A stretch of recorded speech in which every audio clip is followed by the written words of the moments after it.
Hello and welcome back to my channel. I am Romi Ahuja, your own political science professor. तो आज मैं लेके आया हूँ इस रैपिड रिवीजन सीरीज की part 2 of chapter 3 contemporary South Asia, जिसके अंदर हम अब कवर करने वाले हैं इंडिया और उसकी नेबरिंग कंट्रीज के रिलेशन। इससे पहले हमने देखा है what are the political economic scenario the all the most of the important South Asian nations were having, specially Pakistan, Bangladesh, Sri Lanka, Bhutan. ऐसे हमने कुछ कंट्रीज के एग्जांपल्स देखे। अब हम देखने वाले हैं इन्हीं सब कंट्रीज के relations with India. Obviously if we are talking about India, so उसके अंदर इंडिया के रिलेशंस तो हमें देखने ही पड़ेंगे। तो पहला टॉपिक आ रहा है हमारे पास यहाँ पे पेज नंबर 37 पर। और अगर इससे आपने प्रीवियस वाला पार्ट नहीं देखा तो यहाँ कहीं पे लिंक आ रहा होगा, उस पर जाकर जल्दी से क्लिक कर दो और जल्दी से जाके पहले वो वाला पार्ट देख लो, just to understand what is South Asia. Then you can jump on these topics also. तो हमारा 12th क्वेश्चन आ रहा है यहाँ पे।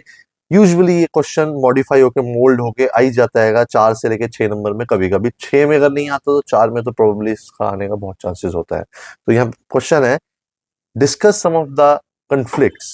यहाँ पे क्लियरली मेंशन्ड है that discuss some of the conflict and issues between India and Pakistan। और उसके बाद वो कुछ भी लिख सकता है, जैसे which are of having international, उसकी इंपॉर्टेंस क्या है, या why it's taking place, you have to justify these things। या एक और क्वेश्चन इसी मिलता जुलता आता है, how have been the relationship between India and Pakistan during 1947 से लेके 71 तक। इस बीच में 3 वॉर्स हुई हमारी, एक 76 सॉरी थर्ड 1946 से लेकर 47 के बीच में एक हुई थी रिलेटेड टू कश्मीर। उसके बाद हमारे को देखने को मिलती है 65 की वॉर। देन 71 की जो वॉर है वो तो बांग्लादेश लिबरेशन की वॉर थी। तो इस तरीके से यू हैव टू सी, और यहाँ पे जब भी आपको क्वेश्चन आंसर लिखना है, you have to create some of the background how the India and Pakistan having their relations. हमने पार्टीशन की बात नहीं करनी, बट हमें कश्मीर के इशू की जरूर बात करनी है यहाँ पे। तो पहला पॉइंट आ रहा है हमारे पास, आपके पास एनसीईआरटी है तो अभी मेरे साथ खोल लो पेज नंबर 37 पर।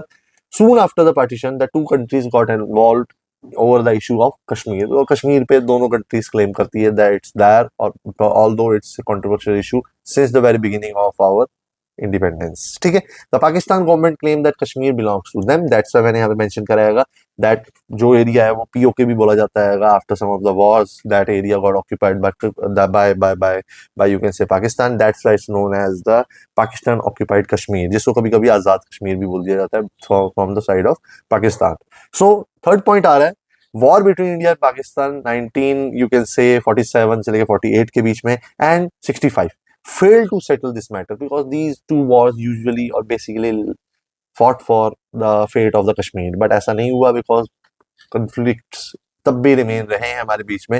Then ये बात कर रहा है 47 and 48 की war resulted in division of the province into Pakistan occupied Kashmir POK and the province of Jammu and Kashmir divided by LOC। LOC की short full form है line of control। ठीक है, क्यों ऐसा हुआ? that it was the intervention basically done by United Nations। ये हमारे को दूसरी वाली बुक जब इंडिया फॉरेन पॉलिसी देखेंगे वहां भी हम लोग मिल जाएंगे same topic. So you just here you have to mention that after these war that area got basically divided amongst India and Pakistan, तो जैसे POK बोलते हैं, which was occupied by Pakistani forces। but यहाँ पे थोड़ा background भी जानना जरूरी है why this happened, और it was basically happened because of the indecisiveness of Hari Singh, because Hari Singh was the basically you can say that he was the Maharaja of Jammu and Kashmir during when India got their independence। and Maharaja Hari Singh didn't at that time, he was not ready to be the part either of Pakistan or India। That's why his reluctance you can say, or his indecisiveness led to this issue, the create जो हुआ issue, क्योंकि वहां से infiltration होनी start हो गई थी when Hari Singh was occupying that Jammu and Kashmir area। and at that time when almost half of the area was occupied by the military you can say tribal people, because यहाँ पे clearly मैंने mention भी कराएगा Pakistan hastened the war and few weeks after its independence by launching a tribal Lashkar militants from Waziristan. ये कुछ areas है जहां से वो ऑक्यूपाई करना स्टार्ट कर दिया था, इन्फिल्ट्रेशन स्टार्ट हो गई थी। And at that time Hari Singh asked for the help from India, और इंडिया में तो obviously Sardar Vallabh Bhai Patel was there and he said clearly that until unless Maharaja Hari Singh is not ready to sign the instrument of accession, he will not accept this deal, and Kashmir has to become the part of India until unless we will not help. That this is the kind of a diplomacy that Sardar Vallabhbhai Patel has, and after that it was the it was decided that Kashmir will be the our part. But जहां तक वो occupy कर चुके थे तब तक यहाँ पे यूएनओ की इंटरवेंशन आ जाती है. United Nations is there to maintain the so called peace. So they were here and because of them the cease fire happened. And जो एरिया जहां तक रह गए जिधर जिधर, वो डिसाइडेड हो गया कि that it will be consider their part and our part. तो बीच की लाइन जो थी उसको हम एलओसी बोलना स्टार्ट कर देते हैं. ठीक है, तो ये थोड़ा बैकग्राउंड हो गया. अब आते हैं फिफ्थ पॉइंट पर. इन 1971 की वॉर में क्या होता है? Obviously you know about Bangladesh, जो हमने इससे पहले पार्ट 1 में कवर कराएगा. India won A decisive war against Pakistan in which they liberated Bangladesh. But the Kashmir issue remained unsettled. Indian conflict with Pakistan is also over strategic issues. ये तो हो गया कश्मीर का इशू. नेक्स्ट इश्यूज क्या आता है? Area of controlling of Siachen glacier, over acquisition of some of the arms. तो इस टाइप के इश्यूज भी चलते रहते हैं. Arm race between India and the two country assume a character with both are acquiring the both are the states those who are have the nuclear capable states. So this also escalate their conflict into at the international level because हमेशा ये चीज होती है that अगर आपके nuclear war मतलब ये कह सकते हैं न्यूक्लियर वेपन्स नहीं है आपके पास, तो यू विल बी कंसीडर्ड कि ओके ठीक है वॉर करते रहो, इतना फर्क नहीं पड़ता. बट अगर कोई न्यूक्लियर वेपन स्टेट है and they are involve in the war, so it's about the whole piece of the whole world depending upon those people. Because अगर किसी ने एक न्यूक्लियर वेपन छोड़ दिया तो obviously it will be deadliest for the whole world. That's why people are very much interested in those kinds of conflicts and they try to mitigate as soon as possible. तो यही चीज है that these are the some of the reason because of which इनका issue जो होता है वो international level पे आ जाता है. ये इंटरनेशनल एक यू कैन से एक internationally it is very much important issue बन जाते हैं. वो reason is that arms acquisition is there, Kashmir issue is there, border disputes are there, along with they are the nuclear capable states. Next point आ रहा है in 1998 India conducted its nuclear explosion in Pokhran जिसको हम बोलते हैं operation शक्ति during the period of tenureship of Atal Bihari Vajpayee. So we become the nuclear capable state and Pakistan responded within a few days, you can say, by carrying out nuclear tests. That they also become the nuclear weapon state by using, you can say, conducting that test. जैसे हमने पोखरन में करा था राजस्थान, इन्होंने Chagai hills के areas में करा. Both the government now continue to be suspicious of each other. एक दूसरे सस्पिशन आज भी है और उसकी वजह से हमें बहुत सारी आगे भी रिसेंटली 99 की वॉर, कारगिल की वॉर देखने को मिलती है और अभी 2025 की ऑपरेशन सिंदूर भी देखने को हमें मिला. तो obviously these are some of the issues which takes the, you can say, basically they take जैसे यहाँ पे क्वेश्चन भी हमारा है, they take these issues and become an international level के इंटरनेशनल नेचर इनकी बन जाती है इश्यूज की. अब इसका हम एक और पार्ट करते हैं इसी में ही. इंडिया साइड क्या है और एक पाकिस्तान की साइड क्या है वो भी बहुत जानना जरूरी है. इसी का और क्वेश्चन का पार्ट बन जाता है जिसमें हम आंसर देखते हैं. दैट इन पॉइंट 11 में you can mention the Indian government has blamed Pakistan over using the strategic low key violence. Low key violence क्या होता है? कभी भी उठा के अटैक करने, कभी भी शीलिंग स्टार्ट कर देते, कभी भी गोलीबारी स्टार्ट कर देते, unprovoked. When we are not ready for the war, when we are not ready for all these things, they always unprovokedly they try to मतलब कभी गोलीबारी करना स्टार्ट कर देंगे, कभी इंसर्जेंसी स्टार्ट कर देते हैं. By helping Kashmiri militants also, militant groups को भी with arms, training, money, protection to carry out terrorist strikes against India. तो इस टाइप की इश्यूज बहुत सारे इंडिया बार बार एलिगेशन लगाता रहता है किसके ऊपर? पाकिस्तान के ऊपर. तो एक पॉइंट तो हमारा यही बन जाता है. नेक्स्ट इंडिया क्या एलिगेशन लगाता है? That India government also believes that Pakistan had aided the pro Khalistani movement which usually wants to mean some of the pro Khalistani people are there those who want to destabilize the peace of this region. और that's why इनको वो endorse करते हैं, इनको protect करते हैं, इनको support करते हैं financially, militarily and morally. That's why it is said that India always blame Pakistan Army and Pakistan itself. Its spy agency, inter-service intelligence, ISIS is there, and they are also is alleged to be involved in various anti-Indian campaigns. जब भी India में कोई भी campaign होता है किसी भी तरह का,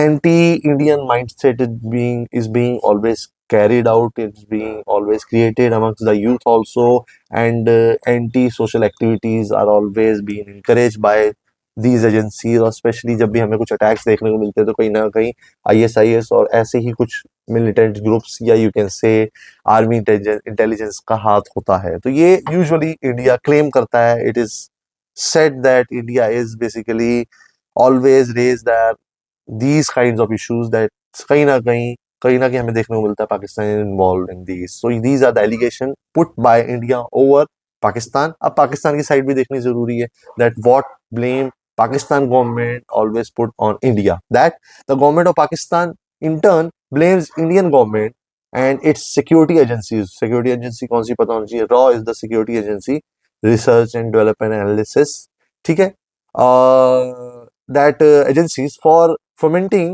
troubles in the province of Sindh and Balochistan. Obviously तभी मैंने मैप भी डाला है that India, that Pakistan consists some of the areas like Sindh, Balochistan, or you can say North Atlantic, Northwest Frontier Province. So these are the some of the areas which consist Pakistan consist करता है, तो उनमें कुछ बलूचिस्तान और Sindh areas को थोड़ा they don't feel good about Pakistan. They feel that they are being basically dominated by Pakistani government. That's why it is said that जो भी कभी इंसर्जेंसी है, कभी वहाँ रिवोल्ट या कुछ ऐसी बातें होती है, तो पाकिस्तान वाले blame India that they are basically endorsing these things and they are basically provoking these kinds of elements within Pakistan. Next है, India and Pakistan also have had a problem over the sharing of the water, और water sharing का issue तो हमने बिल्कुल clear कर लिया था 1960 में ही, that we have done Indus water treaty where some of the part of जो इंडस वाटर का जो पानी आता है वो किस तरीके से फ्लो करेगा, तो हमने पहले डिसीजन ले लिया that whatsoever the war is there, whatsoever the situation will be there,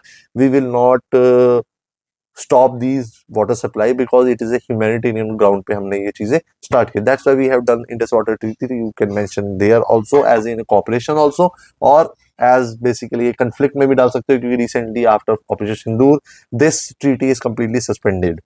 ठीक है, नेक्स्ट पॉइंट आ रहा है जो आपने लिखना भी है, द ट्रीटी सर्वाइव्ड, ये भी फिर यहाँ पे पॉइंट आपने लिखना है, treaty survived most of the Wars, her war के बाद हमने हमेशा पानी को चालू रखा है क्योंकि इंडिया की थ्रू जाती है पूरी Indus river, but after Operation Sindoor we have suspended. So you can mention the current affair also in these points. Next, the two countries are not in agreement over the demarcation. एक demarcation line है, कौन सी है, जिसको बोलते हैं line Sir Creek line in Rann of Kutch, which separates Gujarat and Sindh area. ये कुछ area है जहाँ सिंध, जैसे आपको पता होगा दैट इंडिया और पाकिस्तान की जो बॉर्डर है उसका नाम क्या बोलते हैं हम, it is a red Cliff line. Sir Redcliffe was a person who demarcated these lines. जैसे रेडक्लिफ लाइन बोलते हैं, और इंडिया और चाइना का जो बॉर्डर को बोलते हैं उसको मैकमोहन लाइन बोलते हैं. ऐसी एक सर क्रीक लाइन भी आती है that it is basically separate Gujarat and Sindh area. उस पर भी आज भी कंफ्लिक्ट रहता है, कौन सा एरिया किसके हाथ में आ रहा है, कैसे लाइन जा रही है, तो कहीं ना कहीं these are also issue and Pakistan also blame India for all these problems. ठीक है, अब आती है बात, ये तो इंडिया का हो गया, इंडिया और पाकिस्तान के रिलेशंस के बारे में हो गया, कंफ्लिक्टिंग रिलेशंस हो गया, दैट इश्यूज हो गया, what speculation India has over, या ब्लेम, कौन सा ब्लेम डाला इंडिया ने वो भी देख लिया हमने, और पाकिस्तान का ब्लेम भी देख लिया. अब नेक्स्ट आते हैं इंडिया एंड अदर नेबर्स की बात भी करेंगे, जिसमें से हम इशू देखेंगे. पहला हम देखेंगे एरियाज ऑफ कंफ्लिक्ट, फिर देखेंगे हम एरियाज ऑफ कॉपरेशन. दोनों तरह के एरियाज देख रहे हैं. क्वेश्चन जब आता है हमारे पास इंडिया और Pakistan, India Pakistan, India Bangladesh, India Nepal, तो हमें दोनों तरह के रिलेशन की बात करनी है. तब ये क्वेश्चन आ रहा है हमारे पे, describe any two areas of differences and any two areas of corporation among India and Bangladesh. ठीक है, अभी तक हम बांग्लादेश का पूरा इशू देख चुके हैं हम लोग. अब हमने एरिया ऑफ कंफ्लिक्ट देखना है और साथ ही साथ कॉपरेशन के. पेज नंबर 39 पे आ जाओ. पहला तो हम 2-3 पॉइंट 4 पॉइंट्स देख लेते हैं डिफरेंसेस के.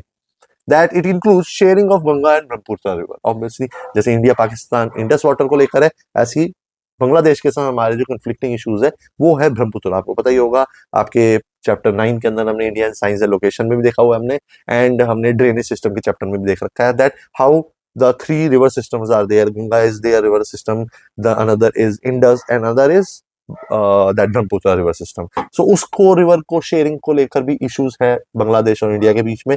Indian government has been unhappy, Indian government भी अनहैप्पी रहती है with the Bangladesh denial of illegal immigrants, जहां से बहुत सारे इलीगली इमिग्रेंट्स आज भी बॉर्डर पार करके इंडिया आ जाते हैं, and it's very tedious task for India to identify those people. So that's all. Bangladesh completely refuse भी करता है that हमारी तरफ से कोई नहीं आ रहा. So this is a kind of unhappiness happens from Indian side, and anti-Indian Islamic fundamentalist groups भी वहां से ऑपरेट होते हैं, तो वो भी काफी इंडिया को पसंद नहीं आती है. तो these are the issues. Next है Bangladesh refusal to allow India's troop to move through its territory to northeast India. North east India से जाने की एक जगह तो भाई सिलीगुड़ी, कॉरिडोर बोलते हैं उसको हम, जिसे हम चिकन नेक भी बोलते हैं, वो 22 किलोमीटर का स्ट्रेच है, वहां से जाने का रास्ता है। बट अगर हम कभी बांग्लादेश से जाना चाहें तो Bangladesh they always deny these things, they don't allow us और our Indian army to move along those areas, and it decision not to export natural gas to India और allow Myanmar to do so through Bangladesh territory. आपको पता है बांग्लादेश उस तरफ है, बांग्लादेश, और कभी अगर हमारे को एक्सपोर्ट या इंपोर्ट करना होता है, इंपोर्ट तो वैसे क्या ही करेंगे, हम एक्सपोर्ट ही करते हैं ज्यादातर, आसपास की नेबरिंग कंट्रीज को हम सपोर्ट ही करते हैं, बट वो सपोर्ट भी बांग्लादेश क्या करता है, रोड़ा अटकाता है उसके अंदर। तो these are the some of the bone of contention between these two nations. Bangladesh government has also felt that Indian government behave like a regionally bully over the sharing of water. ये भी एक चीज है कि India इतना size में बड़ा है तो obviously it's very easy, you can से होगा, ये इंसान ही है, लोगों के सोचना कि दैट वो कुछ ना कुछ तो एंटी है वो बांग्लादेश के, ऐसा लगता है हर नेशन को, लगता है कि वो छोटे देश है तो उनको लगता है, तो they feel that India acting as a bully. The two countries could not resolve there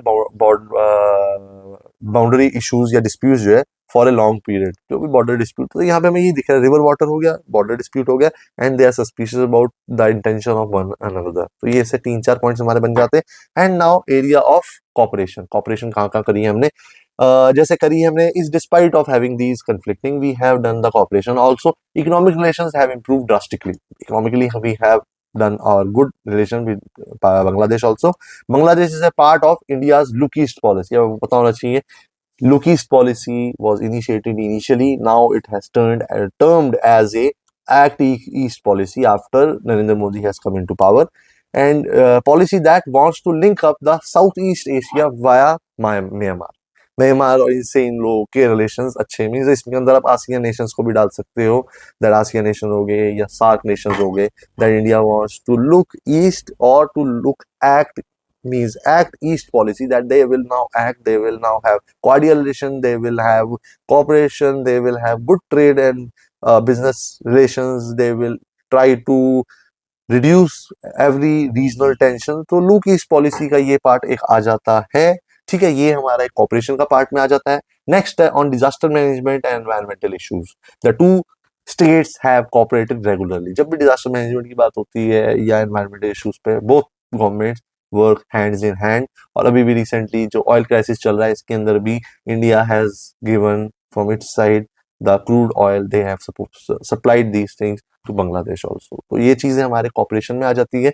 now Nepal and India, Nepal और इंडिया, और ये यूजुअली जो क्वेश्चन आपके पास आएगा ना, डायरेक्टली कॉपरेशन और कंफ्लिक्ट का नहीं आएगा, आपके पास आएगा पहले तो बांग्लादेश का इशू बताओ, उसके बाद एरिया ऑफ कॉपरेशन आएगा। तो इस तरीके से ये 2 मार्कर में ही आएगा, मीन्स अगर 6 मार्क्स का है तो 4 मार्क्स में you have to define, you have to make sure that you are writing about Bangladesh, that crisis, that conflict, then that establishment के कॉन्सिक्वेंसेस। लेटर ऑन 2 पॉइंट्स में आप लिख सकते हो या 3 पॉइंट्स में लिख सकते हो, जिसके अंदर you have to tell about the cooperation और द कंफ्लिक्ट। तो इस तरीके से you have to remember. And एक और क्वेश्चन आता है वही नेपाल का, that 2 areas of cooperation and 2 areas of conflict. तो पहला तो कॉपरेशन ही देख लेते हैं। Nepal and India enjoy very special relation, ठीक है, that has very few parallel, मतलब ऐसा कोई पैरेलल आपको कोई देखने को मिलेगा जो इंडिया और नेपाल फॉलो करते हैं, जो उनका रिलेशन है। The treaty between the 2 countries allowed citizens of 2 countries to travel and work in the country without visa and passport. Without visa और पासपोर्ट आज भी हम नेपाल जा सकते हैं। तो this is the good thing that we are having the cordial relation. But थोड़े से इसमें हमारे पास इश्यूज आ जाते हैं। जैसे इशू पहला आता है that Indian government has often express displeasure, किस चीज का, at the warm relationship between Nepal and China, because China is not, we don't like China as a strategic partner, or you can say that we have conflicting relations with China in the past, and China has occupied the only buffer state, that is Tibet। अगर आपको याद होगा that Tibet एक only buffer state है जिसको उन्होंने पहले occupy कर लिया। तो अब नेक्स्ट जो रह जाता है वो तिब्बत के बाद अब नेपाल रह जाता है। तो अगर नेपाल भी अगर चाइना की तरफ इंक्लिनेशन दिखाएगा तो it will not good for the basic security of this nation। So that's why India expressed their dissent, expressed their displeasure regarding their cordial relation between Nepal and China। Indian security agency see Maoist movement in Nepal as growing security threat। जो भी Maoist, जो भी insurgencies होती है नेपाल के अंदर, उसको भी लेकर India is very much doubtful, and given the rise of Naxal group in various Indian territories के अंदर इनको ये वेपन्स प्रोवाइड कर रहे हैं, इन लोगों को ये गुरिल्ला ट्रेनिंग्स दे रहे हैं, इन लोगों को ये स्ट्रेटेजिक इंफॉर्मेशन पास ऑन करते हैं, and arms and ammunition are being black marketing through इनको इम्पोर्ट एक्सपोर्ट के थ्रू पहुंचा दिया जाता है। तो सम ऑफ द एरिया जैसे बिहार का दिख रहे हैं, इसके अंदर आंध्र प्रदेश है, ये सदर्न एरियाज है, तो obviously they also feels that Nepal is encouraging such Naxalite movements within India. So these are the bone of contention between the two nations. Next, many leaders and citizens in Nepal think that India government interferes in the internal matter. ये भी एक चीज आ जाती है। दोनों ये हर जगह डाल सकते हो आप, चाहे आप श्रीलंका का example low, Sri Lanka also feel that India is interfering. अभी हमने इससे पहले बांग्लादेश देखा, they also feel, and now Nepal is also feeling the same, that they India act as a big brother or big bully, you can say, or giant bully as in the South Asia. So it's very common factor that जो भी बड़ी चीज होती है उससे छोटे लोग तो डरते ही है, तो वो चीज हमें याद रखनी है, और ये पॉइंट तो हर जगह आप डाल सकते हो। एंड बस यही पॉइंट था इसका, तो हमारा नेपाल का भी क्लियर हो जाता है। नेक्स्ट हम लोग आते हैं इंडिया एंड श्रीलंका पर। ठीक है, सेम वही क्वेश्चन वैसा ही है, area of differences and the area of cooperation. हम कुछ एरिया डिफरेंसेस देख लेते हैं। That ethnic conflict in the island, हमेशा एथनिक कन्फ्लिक्ट चलता रहता है। ठीक है, Indian leaders and citizen find it impossible to remain neutral when Tamilians are politically unhappy और बीइंग किल्ड। तो यही चीज आती है, इंडिया कैन नॉट रिमेन मतलब okay with this, that neighbouring country में, वो भी कोस्टल नेबरिंग कंट्री के अंदर, उन्हीं के ही लोग Tamilians, those who are in minority, they are facing lots of trouble there. So that's why they sometimes by one day or another they always raise their voices, और यही चीज श्रीलंका लोगों को पसंद नहीं आती है। ठीक है, आफ्टर द मिलिट्री इंटरवेंशन, जो इंटरवेंशन हमें छोड़ा था, याद आ रहा है ना, हमने वहां पे छोड़ा था, दैट इंटरवेंशन जो 1987 में इंडियन पीस कीपिंग फोर्सेस ने करा था in the name of UN peace resolution के नाम पर। The Indian government now prefer the policy of disengagement, किसके साथ? श्रीलंका के साथ। इंटरनल ट्रबल्स में वो इंटरफेयर करते ही नहीं है। तो these are the some of the conflicting areas. Now cooperation मैंने दो जगहों में पॉइंट्स करी है। Indian signed a trade agreement with Sri Lankan which strengthen their relation, एक ट्रेड एग्रीमेंट भी कर रखा है उन्होंने, that they will have free trade agreement है ये। And India's help in the tsunami, और सुनामी वगैरह आती रहती है, तो उस जगह पर भी that India always comes for the help of Sri Lanka. तो ये पॉइंट्स हमारे इस चीज के हो जाते हैं। नेक्स्ट आ रहा है हमारे पास India and Bhutan. India and Bhutan का जानना भी जरूरी है, और ये इतना फोकस करने की जरूरत नहीं, एक दो नंबर का आता है। Just remember that Indian Bhutan के साथ हमारे रिलेशन बहुत अच्छे हैं, जैसे we enjoy very healthy relation, और स्पेशली डेवलपमेंट की बात करी जाए तो we always help Bhutan in almost all the development aspect, whether it's civil, whether it's the infrastructure growth, whether it's the military, we always there to help Bhutan. That's why we doesn't have any conflicting issue here. Efforts made by the Bhutanese monarch to weed out, means throwing out all the guerrilla militants and northeast में जितने भी उस area से वहां से carry forward होती है, वहां से जितने भी इंटेलिजेंस और ये चीजें means related to the militants और द गुरिल्ला वॉरफेयर और यू कैन से नक्सलाइट्स, तो इनको कर्ब आउट करने के लिए, इनको रिड्यूस करने के लिए भी वहां के मोनार्क ने बहुत साथ दिया है। तो it is a very appreciable thing from Indian side. And next, India is also involved in big hydraulic projects in Bhutan, that's why I said बहुत सारे डेवलपमेंट प्रोग्राम्स में इंडिया सपोर्ट करता है भूटान को। ठीक है, अब एक छोटा पॉइंट और कर लेते हैं, ये सारे ना एक एक दो दो नंबर के, इसमें ज्यादा हार्ड एंड फास्ट करके नहीं बैठना कि ये चीजें करनी, just go read and whatsoever the question comes just give the answer according to your understanding. पता होना चाहिए कि यहाँ पे आपको फोकस जो इस बुक के अंदर पूरा करना है वो करना है पाकिस्तान इंडिया।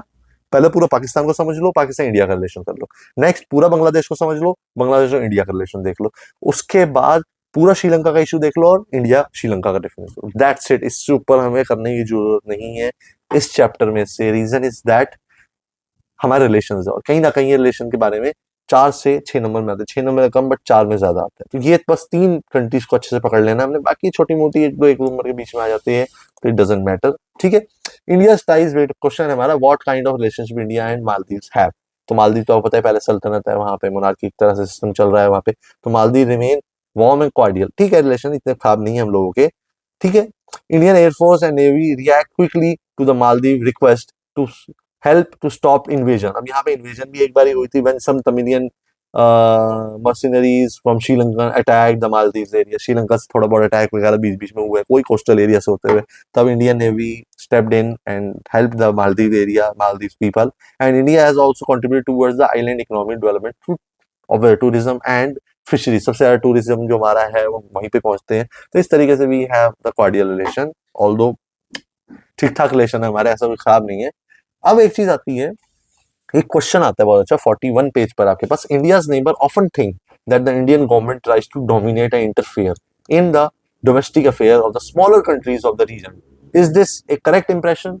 क्वेश्चन आपको, यू हैव जस्टिफाइड दैट, क्या इंडिया बुली है, क्या इंडिया बुली करता है अपने नेबरिंग कंट्रीज को या नहीं करता? तो ये क्वेश्चन भी कभी कभी आ जाता है। तो इसके अंदर तो जितने भी आपने कंफ्लिक्टिंग एरियाज है और द कॉपरेशन एरियाज है, you can go and justify according to your own words. Reason is that अगर आप इसको हाँ कह रहे हो दैट इंडिया बुली करता है, तो ऑब्वियसली कंफ्लिक्टिंग इश्यूज को लिखना स्टार्ट कर दो। और अगर आप लोगों को कहीं पे आती है बात कि हाँ नहीं इंडिया नहीं करता इंटरफेयर, तो जो सपोर्टिव एरियाज है वो उसको मेंशन करना, तो to justify that India is not the bully. इस तरीके से you can give the answer. Otherwise यहाँ भी कुछ पॉइंट्स देख लेते हैं। ड्यू टू इट्स साइज, यहाँ पे मैंने ब्रैकेट में लिख दिया, due to its size due to India size and power, they हमारा नेबरिंग कंट्रीज जो are bound to suspicious of the India's intention. वो इंडिया की इंटेंशन, ऑब्वियसली छोटा जो देश होगा, वो छोटा साइज में वो कंट्री जिसकी लेस पॉपुलेशन होगी, they will feel that bigger nations and the bigger population will try to dominate them. ये तो बहुत कॉमन चीज है, एक पॉइंट लिखने के लिए बोला है मैंने। But Indian government never tries to dominate, ये तो क्लियर है दैट इंडियन गवर्नमेंट अगर चाहती तो पता नहीं क्या क्या कर लेती। अभी तक तो उन्होंने किया ही कुछ नहीं है। अभी तो they always come for the support.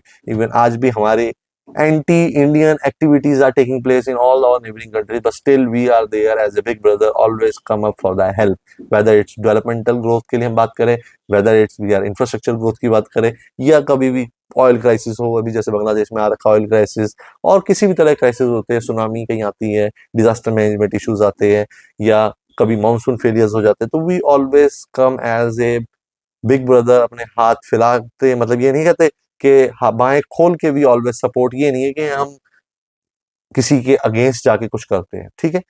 Next, however the Indian government on the other hand often feels exploited.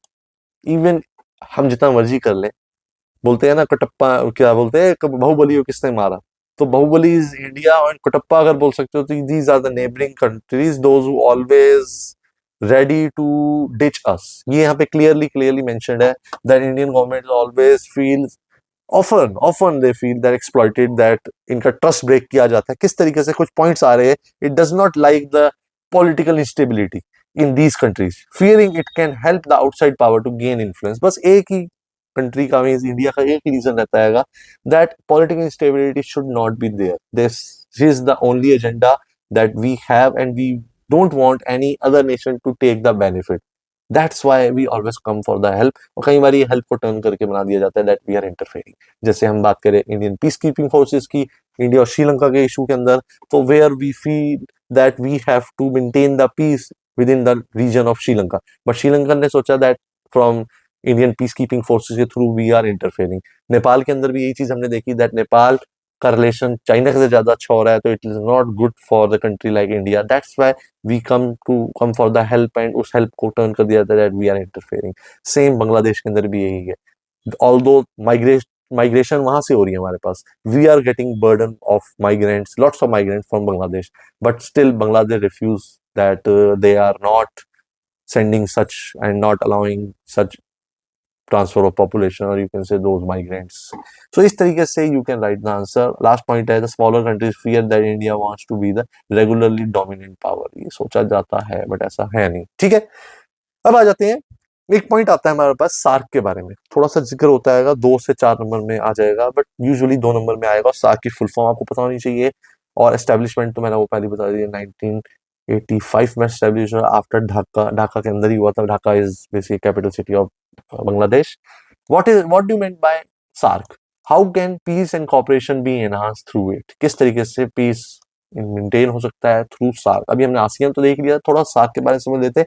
South Asian Association for Regional Cooperation, SAARC, is a major regional initiative in the Southern Asian states to evolve cooperation through multilateral means. Multilateral agreement will be there, एक दूसरे से मिलके free trade will be there, common economic policy will be followed here. This type से you can give the answer, and it began in 1985 at Dhaka in Bangladesh. Point आपको एक लिखना है। 7 founding members are there, चाहे वो बांग्लादेश हो, Bhutan, India, Maldives, Nepal, Pakistan. These are some of the joint the organization in 2007, ठीक है। Unfortunately, due to the persistent political differences, SARC has not had much success. Reason is that EU की तरह, European union की तरह कोई रीजनल ऑर्गेनाइजेशन नहीं मिल सकता हमें which has a good terms based on economy, based on military, based on socio-cultural aspect or the financial aspect. They always act more than a nation state. अब हमको समझ में आ रहा है ना why we are saying European Union is acting more than as a nation state, because they are succeeded in their, basically you can say, in their objective. Although Brexit we have seen, but Britain has exited from European Union because every time we cannot make everyone happy. और यहाँ का हाल तो वैसे ही और बुरा है कि SAARC regions तो वैसे ही एक दूसरे से आज भी आपने ऊपर ही अपने एग्जांपल्स में देख लिया, India and different neighbouring countries has very much of differences based on their political system, based on their economic policies, based on their security policies. So that's why SARC has not got that much success as it was expected. SARC members signed South Asian Treaty, जिसे एक और चीज बोलते हैं south Asian trade, SAFTA. अब क्या है SAFTA, क्या है एग्रीमेंट था which promise to formation of free trade zone for whole of South Asia. जितने भी साउथ एशियन नेशन उनके लिए क्या होगा, एक फ्री ट्रेड एरिया बनेगा. फ्री ट्रेड एरिया मतलब वही है ना, South Asian free trade, SAFTA इसके फुल फॉर्म है. तो ये भी चीज याद रखना है that it was basically for that और it was signed in 2004 and came into effect in 2006. SAFTA aims at lowering the tariff. Tariffs को रिड्यूस करने का काम है. या एक तरह का टैरिफ लगेगा ताकि जिससे सबको बेनिफिट हो. सबको बेनिफिट इन द सेंस जितनी भी सार्क नेशंस है along with their neighbors they get good economic opportunity to evolve. But some of our neighbors fear that SAFTA is basically way of India to invade करने का तरीका है. ये भी India के ऊपर भी एलिगेशन लग गया इसके अंदर. इन्फ्लुएंस कर रहे हो अपने आसपास की मार्केट्स को, अपने एरियाज को, और it is basically beneficial for India. But ऐसा नहीं है. India think that there is a real economic benefit for all the SAFTA and that a region that trades more freely will be able to cooperate more better than other nations. तो obviously free trade होना चाहिए. India always endorse that, but कईयों की होती है ना बुद्धि भ्रष्ट होती है तो ऐसा ही होता है. तो you can write these points like this. So ये सार्क के बारे में इतना ही, सार्क और साफ्टा के बारे में इतना ही जानना जरूरी. हमें बहुत डिटेल में जाना, हमें डिटेल में अगर रखना है रीजनल ऑर्गेनाइजेशन तो हमें यूरोपियन यूनियन याद रखनी है, हमें आसियान याद रखना है, हमें ब्रिक्स याद रखनी है, और हमें राइज ऑफ चाइना याद रखना है अगर हम अल्टरनेटिव सेंटर ऑफ पावर की बात करते हैं. ये सारे अल्टरनेटिव सेंटर्स कोशिश करी गई है, चाहे वो नॉन लाइन मूवमेंट हो, चाहे वो हमें सार्क नेशंस के बारे में हो, चाहे वो साफ्टा बात हो हमें. बट हमें इतनी अच्छी ग्रोथ नहीं दिखी है रीजनल ऑर्गेनाइजेशन की, and they fail to become a alternative center of power. Only India has grown like a none other than the area where they are growing as a another, you can say, another alternative of power, alternative center of power, you can say, because abhi recently we have done mother of all trade deals from EU. So it is one of the biggest achievement that India has done right now, that we become the strategic partner as well as the trading partner of European Union's nations. So ये एक achievement है India की. That's why India is also growing, one of the fastest growing economy India has. So अब point आ जाते हैं कुछ important एक that explain India's changing relation. अब ये मेरे बाद में टॉपिक आ रहा है ये वाला, बट ये आपके पाकिस्तान वाले रिलेशन के साथ ही आपको एड ऑन रखना आएगा. Changing relationship between India and Pakistan, their effort towards peace. ये हमें जानना बहुत जरूरी है. पेज नंबर 42 से 43 के बीच में आ रहा है ये, जिसके अंदर हमें देखना है ऑन व्हाट बेसिस और what are the reasons through which we try to reduce our tensions between India and Pakistan. हमने टेंशन किस तरीके रिड्यूस करने की कोशिश करी, कॉपरेशन हमने ढूंढने की कोशिश करी. इसके अंदर you can write a suggestions also how we can have good relationship with India and Pakistan और द अदर नेबरिंग कंट्रीज. तो पहला पॉइंट आ रहा है, there have been a series of effort to manage the tension. बहुत सारे efforts करे गए. पहला एफर्ट क्या आ रहा है, confidence building measures and to reduce the risk of war. Obviously confidence एक दूसरे में रखोगे, यार हम लोगों को मिलिट्री ड्रिल कर रहे हैं, so it's not that we want to wage the war. We are doing these things for our own benefit, for our military training is taking place. तो ये होता है ना, कॉन्फिडेंस दूसरे बिल्ड कर रहे हैं. हम स्ट्रेटेजिक इन्फॉर्मेशन एक दूसरे शेयर कर सकते हैं. हम इंपॉर्टेंट एस्पेक्ट्स जो भी हमारे आर्मी से रिलेटेड है, ये भी can share with others, like ताकि सामने वाले के मन में कोई भी शंका ना रह जाए, दैट सस्पिशन कोई ना रह जाए. तो that's why confidence building measures should be there. Social activists and prominent personalities have collaborated to create an atmosphere of friendship and amongst these two countries. Different time film industry में भी, film industry के actors, चाहे वो singers हो, चाहे वो joint हमारे culture exchange programmes हो, चाहे वो सिंगिंग के हो, चाहे वो बॉलीवुड और पाकिस्तान की मूवी के एक्टर एक्ट्रेसेस हो, तो we always come up for the noble cause to reduce the tension between the two regions through Bollywood movies, through different cultural exchange programs. So her personality activist ने try ये जरूर किया है एक किसी ना किसी time में. Leaders have met at summit and to understand each other better than and to find solution to the major problems between India and neighboring. और जब भी summits वगैरह होती है, चाहे वो यूनाइटेड नेशंस की समिट्स हो, चाहे वो सार्क की समिट हो, चाहे वो आसियान की हो, wherever the two leaders of these two countries meet together, they always try to negotiate और always try to find some way to reduce the conflict. अब एक आता है bus route. Although now everything is suspended after operation Sindoor, but initially Aman ki Asha के नाम पर एक bus service start हुई थी इंडिया एंड पाकिस्तान के बीच में. बस की मैंने फोटो भी डाल दी है. यूजुअली ये एक दिल्ली, लाहौर और दिल्ली का एक पूरा रूट हुआ करता था, जिसके अंदर दोनों कंट्रीज में एक दूसरे से मिलने के लिए अगर लोगों को जाना होता तो वो बस के थ्रू भी जाया करते थे. Trade between the two countries of Punjab, sorry, trade between the two parts of Punjab has increased substantially. Trade in between the two parts of Punjab means the eastern part which we have right now, जिसको हम बोलते हैं पंजाब, और वहाँ का waste Punjab, दोनों areas में trade भी बहुत अच्छा होने लगा और visa have been more easily given, बहुत इजीली दिया जा रहा था. उसके और कुछ पॉइंट्स मैंने मेंशन करे हैं because the question is about changing relationship between India and Pakistan. तो चेंजिंग के अंदर अभी तक बुक हमारी अपडेट नहीं हुई है, तो काफी सारे इश्यूज है which are not being covered, that's why I try to cover here. एक पॉइंट आता है कि समझौता एक्सप्रेस, ये भी हमने स्टार्ट करी थी, जिसके विच हैज ट्राई टू, कब से स्टार्ट हुई, 1976 से, to improve the people to people connection between India and Pakistan. वहां से हमने समझौता एक्सप्रेस भी स्टार्ट करी थी. उसके बाद एक और पॉइंट आता है finalization of Kartarpur corridor, where Kartarpur Sahib is there. हमारे को लोगों को वहां अगर मत्था टेकने या घूमने के लिए जाना होता है तो वहां भी इंडिया एंड पाकिस्तान रिलेशन अच्छे, तो करतारपुर साहिब कॉरिडोर बनाया गया है वेयर दैट पिलग्रिमेज के लिए लोग जा सकते हैं इंडिया से उधर मत्था टेकने के लिए. तो ये भी एक पॉइंट जरूर आता है. But we are talking about changing relation. तो चेंजिंग रिलेशन के बाद में आप टेररिस्ट अटैक्स तो डालना मत भूलना, जैसा है Pathankot airbase attack, Uri attack, Pulwama attack and brutal attack in Pahalgam. जब ये अटैक्स हुए हैं तो ऑब्वियसली इंडिया रिटेलिएशन में ऑपरेशन सिंदूर को रीलॉन्च नहीं हम कह सकते. Operation Sindoor was started in 2025 targeting some of you can say retaliation missile strikes and targeting some of the 7 to 9 locations in Pakistan. तो obviously ये तो हमने देखा ही है, जब हमारे को यहाँ पे दिखा, जब लाइट्स वगैरह हमने ऑफ कर दी थी and it was basically said to us that war is taking place, although ceasefire भी हुआ है. तो I always term this conflict or this confrontation as a war because it is a fifth war, because जहाँ पर ceasefire होता है that means these are basically the war. So since then, तब से लेकर अब तक क्या चीज हमारी बदली है? Since then the Indus Water Treaty is suspended, clearly mention, you have to mention. Border closure, border अब तक क्लोज हो चुके हैं. डिप्लोमेटिक डाउनग्रेड हो चुके हैं, डिप्लोमेसी हमारी. कल्चर एक्सचेंज जीरो हो चुका है आज की डेट में. आईपीएल के अंदर आपको कोई पाकिस्तानी प्लेयर नहीं दिखेगा, मूवीज के अंदर आपको कोई पाकिस्तानी सिंगर नहीं मिलेगा, कोई आपको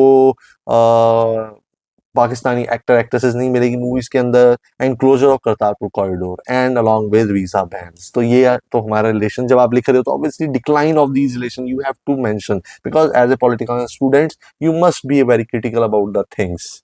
तो ये चीज क्लियर हो जाती है. इसके बाद एक छोटा सा क्वेश्चन और आता है, valuate the impact of China and United Nation as an outside power. तो अगर ये बात आती है तो ऑब्वियसली इंडिया और the neighbouring countries, almost every outside power try to control these areas initially as a colonial power. Now in the name of trade and development they will always be there. जैसे यहाँ पे लिखा है no region exists in a vacuum. Obviously ऐसा नहीं अकेले में कोई अलग थलग रहता है, ऐसा बिल्कुल नहीं है. It is influenced by the outside power.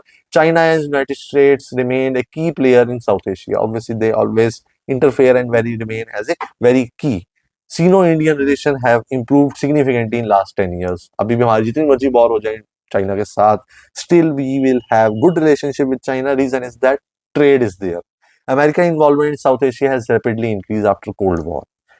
US has had good relationship with India and Pakistan. वो एक तरफ से ऑपरेशन सिंदूर के नाम पर दोनों मिटिगेशन भी करवाता है और इधर से दूसरी तरफ वो पाकिस्तान को IMF के थ्रू लोन्स भी प्रोवाइड करता है. तो they have always taking their benefit from India as well as Pakistan. Economic reforms and liberalization के बाद पॉलिसीज जब हमने अपनी लिबरलाइज करी इकोनॉमी को, तब से इंडिया में हमारा रिलेशन अमेरिका के साथ बहुत अच्छा हो चुका है। ऑल्दो रशिया के साथ तो हमारा पहले ही अच्छा है। The large south Asian diaspora, the people of this area in the US, and the huge size of their population and markets of these regions also give America an add-on stake in the future region of the security and peace के लिए। Obviously तो इस तरीके से you can write the answer। So अगर आप लोगों के पास ये notes नहीं है तो DM में I will provide you these notes। और इसके बाद हम आने वाले हैं अपने 4th चैप्टर पे, इंटरनेशनल ऑर्गेनाइजेशन को करेंगे कवर। सो तब तक till then तैयारी करते रहो, मिलेंगे नेक्स्ट टाइम, बाय बाय।